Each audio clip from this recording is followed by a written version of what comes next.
Well, with the change of administrations in the White House also comes a change in policy path. One area where the current administration may have an impact is around the IRS and the number of audits that the agency conducts or doesn't conduct. That number, already low, may even go further lower.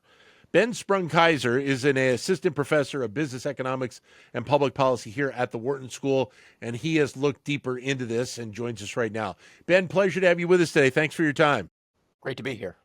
I guess we need to start with where we kind of are in the level of audits we are seeing, which, as from a historic perspective, has been going down over the last few decades. Yeah, so that's exactly right. I think you can think of sort of audit rates as being on a real roller coaster over the last 15 years or so. They hit a high water mark in about 2010 or so, fell pretty precipitously in the 5 years afterward, and declined until around 2020 or so. Then there was, as part of the Inflation Reduction Act signed by President Biden, there was a substantial increase in funding allocated to the IRS, in part to try to recover audit rates to where they had been previously. And a big topic of conversation right now, of course, is whether that will be sort of allowed to proceed, or whether those new IRS employees, for example, will not end up conducting the audits that they were once expected to conduct. So the research that you were a part of looks at how an audit can impact an individual depending on the wealth level they are at, correct? Yeah, that's right. So the question we were thinking about in our work is, what is the return to an IRS audit? So if you think about it, if the IRS is going to spend sort of $1 more auditing an individual, how much revenue does the IRS get back? And the sort of old adage is clear in this case that you got to spend money to make money in the context of IRS audits. And the thing we were interested in is, well, how does that differ across the income distribution? There's a limited quantity of resources that the IRS can think about allocating to think about who might be subject to an audit, which is obviously going to be determined based on an assessment of who may not have paid their tax obligations. We know, as a sort of pre-established fact, that those unpaid tax obligations are heavily concentrated at the high end of the income distribution. So about 60% of all of the dollars that you might think of as being owed to the federal government but are unpaid appear to come from the top 10% of taxpayers. Now, that doesn't necessarily tell you how the IRS should think about sort of allocating resources from the perspective of audits, because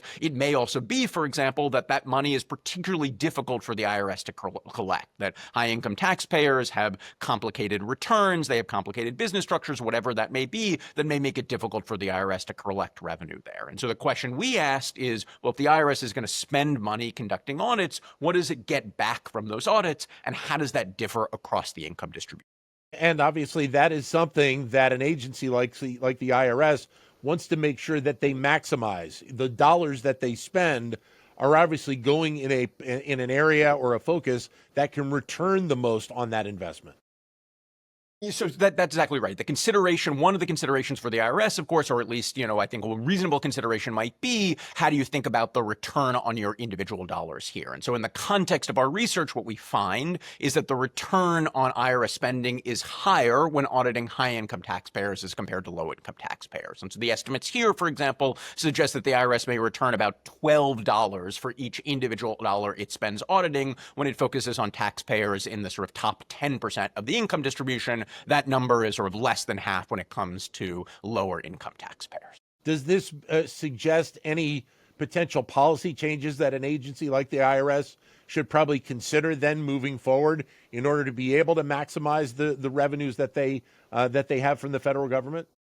So I think I wouldn't say that our research comes with a specific recommendation of doing policy X or policy Y, but the idea, at least our hope, is that it should inform how folks who are thinking about constructing those policies might look. So just to give one example, when it came to the funding under the Inflation Reduction Act, there was then clarification that came back from the IRS commissioner after that was passed, suggesting that revenue would be, or that funding would be exclusively used to audit taxpayers above $400,000 in earnings. And certainly, I think our evidence suggests that focus on those high-income taxpayers is a good way to think about prioritizing where those dollars should be spent.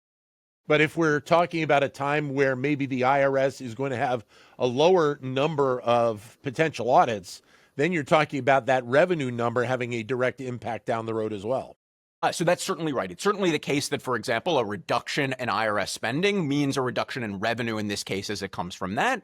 And if that reduction is concentrated amongst high-income taxpayers, that may be particularly costly for the IRS when it comes to doing this. Now, this is not to say, by the way, that one should generalize these results to say one should do exclusively auditing of taxpayer group X versus group Y. I should note, for example, that there are complicated questions regarding, deterrence considerations. So if you knew with 100% certainty you were not going to be audited, that might change your calculation about how likely you were to, underpay your tax obligations, things of that sort. When the IRS is making its decisions, I suspect it is calculating and considering a very wide range of other factors, for example, with that regard. And similarly, for example, the IRS is, I think, rightfully so, very focused on only auditing taxpayers who they suspect of unpaid tax liability, right? So you wouldn't want to sort of just throw darts at a dartboard when choosing the process of choosing what taxpayer to audit, because we also care about the hassle burden imposed by the audit, and we want to try to make sure that one minimizes that. So, having done this research,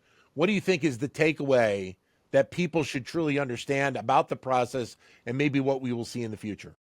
So I think the takeaway here is I don't know what the future will bring, right? I think the takeaway is that when you think about sort of the efficient use of government funds, that at least from our perspective, we seem to believe that the return to auditing higher income taxpayers is substantially higher than the return to auditing lower income taxpayers. And to reduce that spending is in fact to cost government revenue, right? That it brings in more money than it costs. So from the perspective of sort of reducing overall deficit, for example, IRS audits can be a quite effective way of doing that. I think that's the kind of clear takeaway that comes from the paper. I think the other sort of clear takeaway that comes from the work is that one of the reasons why IRS audits can be so effective in generating government revenue is that they can change behavior in a sort of consistent and durable way. So one of the things we think about in the paper is if someone is faced with an IRS audit in a given year and they're deemed to have unpaid tax liability, how does that change what they pay back to the government in the future years? And the evidence seems to suggest that it produces a sort of durable effect on those individual taxpayers. Think about it. If you're not allowed to deduct your home office because it turns out it's not a home office, you're probably not going to go ahead and try to do that again in the next year as well. And so that's one of the clear things that we see in the results. And it gives an intuition for why it can be so cost effective for the IRS to sort of conduct audits of those folks that it believes are particularly non-compliant taxpayers. And certainly people, once they get audited the first time, they want to try and avoid going down that road a second time. I think that's absolutely right. Rightfully so. Ben, great to meet you. Thanks very much for your time today. Great to be here. Thanks so much. Thank you. Ben Sprung-Keyser, Assistant Professor of Business Economics and Public Policy here at the Wharton School.